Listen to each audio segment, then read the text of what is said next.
Hi everyone, this is Pawan Bhagwani and welcome to my YouTube channel Finance with Pawan।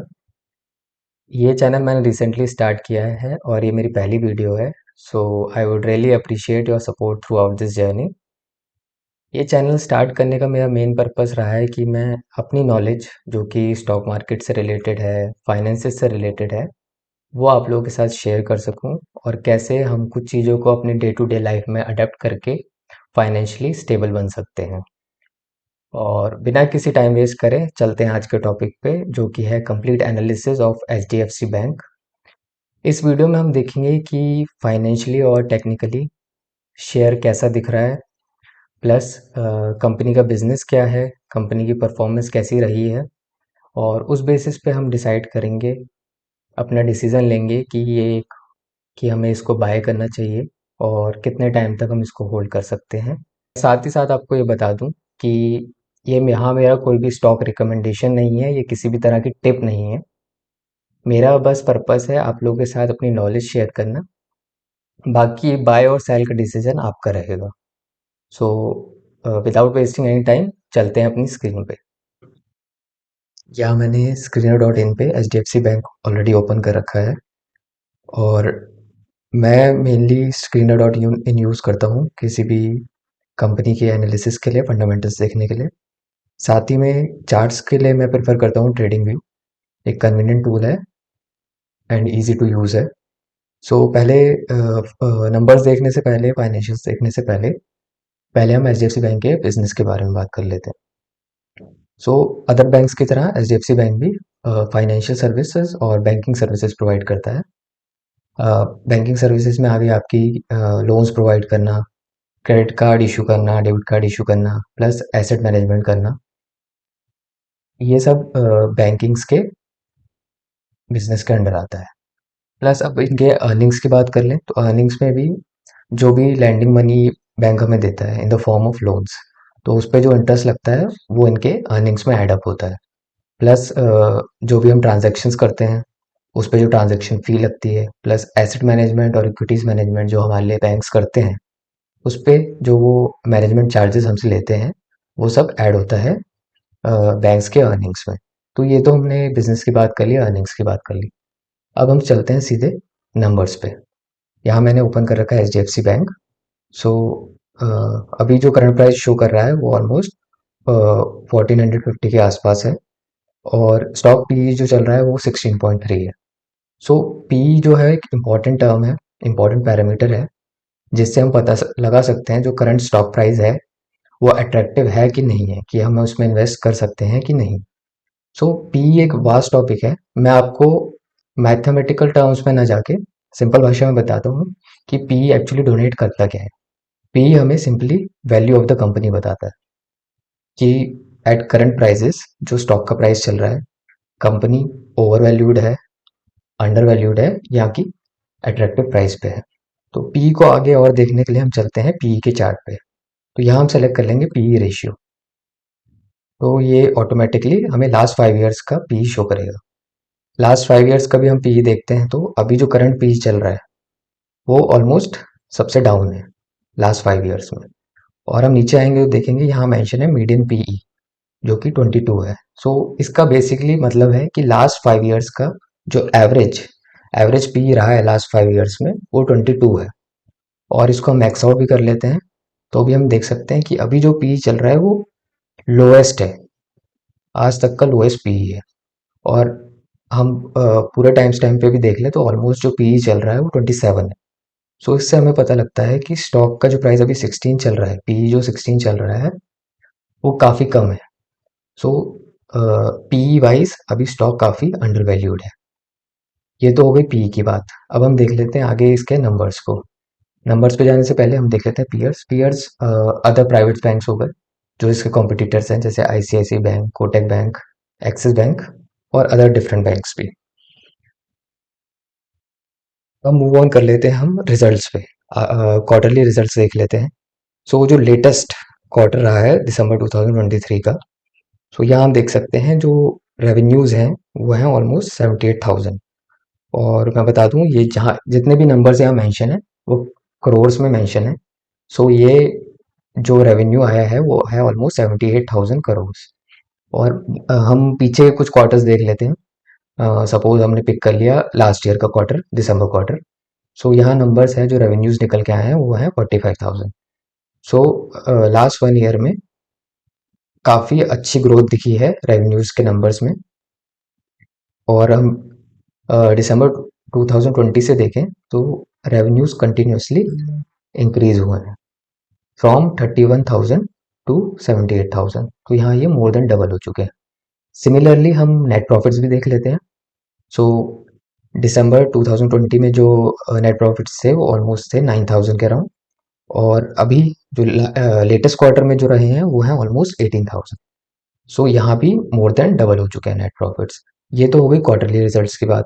अब हम आ जाते हैं annual results पे। सो जो लेटेस्ट हमें नंबर्स दिख रहे हैं वो है ऑलमोस्ट 2,51,000। सो और ये TTM जो है ये हमें शो करता है ट्रेलिंग 12 मंथ्स। जो लास्ट 12 मंथ्स निकले हैं उसके जो नंबर्स निकल के आए हैं उनको एडअप करके ये हमारे सामने नंबर आया है 251 वाला। सो हम लास्ट 4 ईयर्स का देख लेते हैं डेटा उठा के। सो मार्च 2020 में जो रेवेन्यूज थे वो है 1,22,000। और अभी जो लेटेस्ट रेवेन्यूज हैं वो है 2,51,000। तो यहाँ भी रेवेन्यूज ऑलमोस्ट डबल हो चुके हैं, डबल से भी ज़्यादा हो चुके हैं। प्लस नेट प्रॉफिट्स के बारे में बात कर लेते हैं तो वो 27,000 से 60,000 हो चुके हैं। तो ये भी मोर देन डबल हो चुके हैं। अब हम बात कर लेते हैं बैलेंस शीट की। सो रिजर्व्स की बात करें, यहाँ रिजर्व्स कंटिन्यूसली बढ़ रहे हैं, eight almost all time high पे हैं। और फिक्स एसेट्स भी कंटिन्यूसली बढ़ रहे हैं। अब बात कर लेते हैं शेयर होल्डिंग पैटर्न की।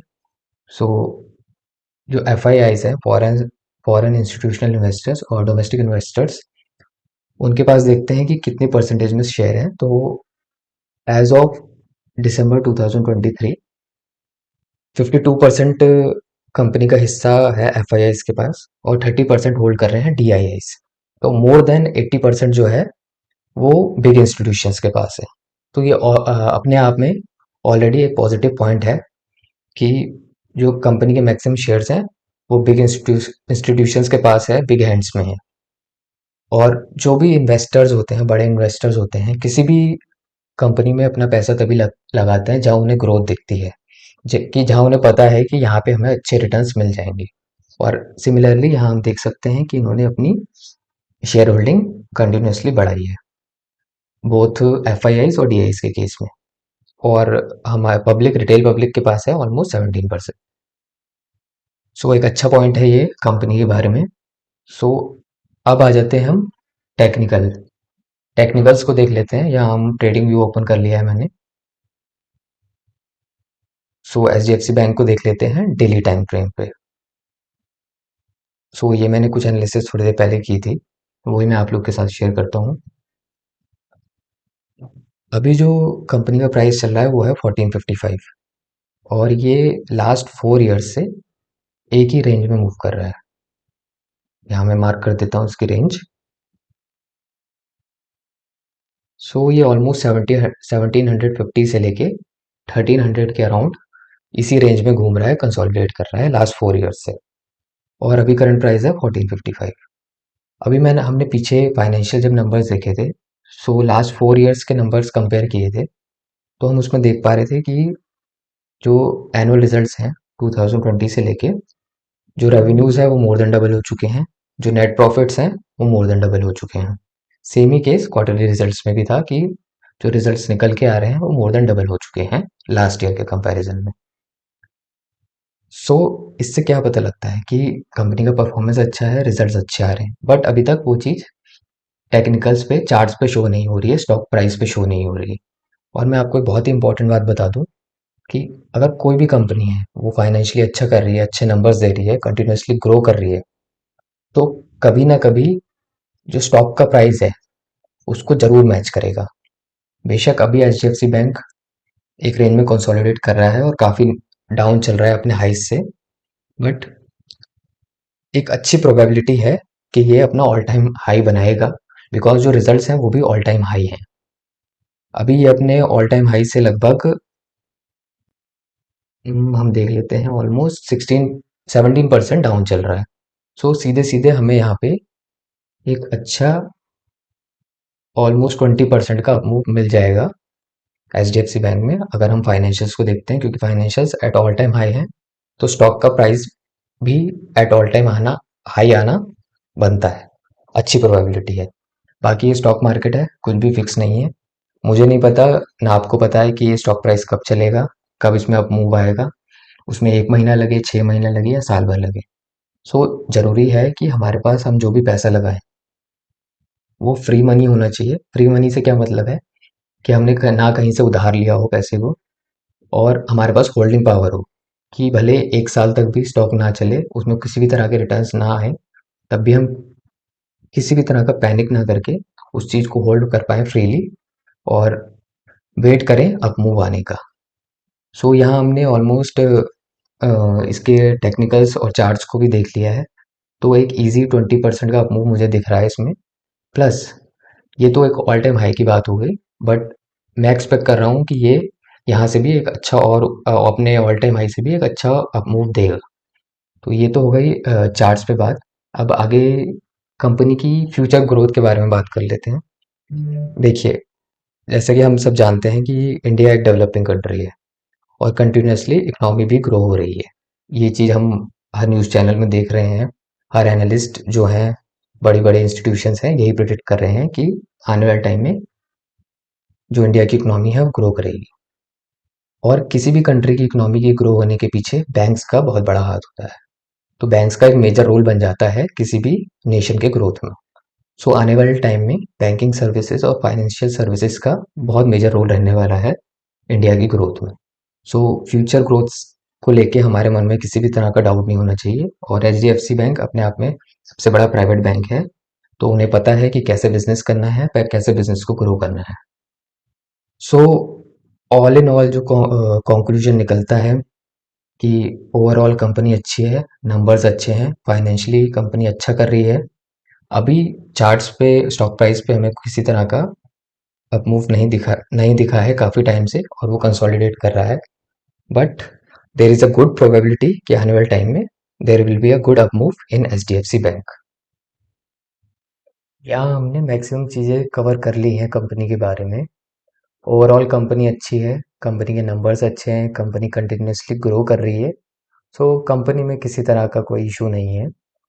बाकी स्टॉक्स को बाय करना है, सेल करना है, बाय करना है, नहीं करना है, वो आपका डिसीजन है। यहाँ मेरा किसी भी तरह का रिकमेंडेशन नहीं है। आप खुद के एनालिसिस कीजिए, फिर ही अपना हार्ड मनी किसी भी स्टॉक में लगाइए। मैं ऐसी वीडियोस बनाता रहूँगा। आने वाली वीडियोस में या शॉर्ट्स के फॉर्म में मैं छोटी मोटी चीज़ें हैं, कुछ टर्म्स हैं, पैरामीटर्स हैं, वो आपके साथ डिस्कस करता रहूँगा। आपको मेरी वीडियो पसंद आई हो तो प्लीज़ लाइक कीजिए, कमेंट कीजिए, और मेरे चैनल को सब्सक्राइब कीजिए। तब तक के लिए stay connected. I will see you in the next.